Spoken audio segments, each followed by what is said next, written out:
a bit.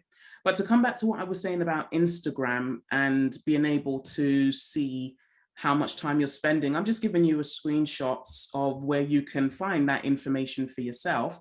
So on the left hand side here, if you've just got your regular homepage with all of your info on Instagram, at the top right you've got the three lines, which is normally called the hamburger menu. Don't ask, that's another workshop. But you normally, if you click on that, then it will open up this next screen where you can see these menu items, and you would want to click on or tap on your activity.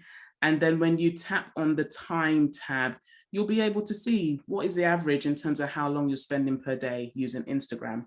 Now, at that time when I'd done that screenshot this morning, it was telling me 11 minutes, okay?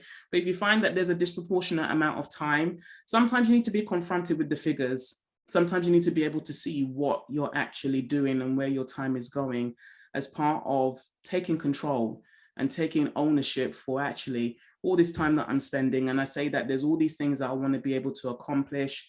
I've got to be able to see, I've got to be able to fault find to a degree. Are there issues in this area of my life? Are there issues in terms of how I'm using the device this way? So being confronted with the numbers, I think it's a good thing to do because it helps us to be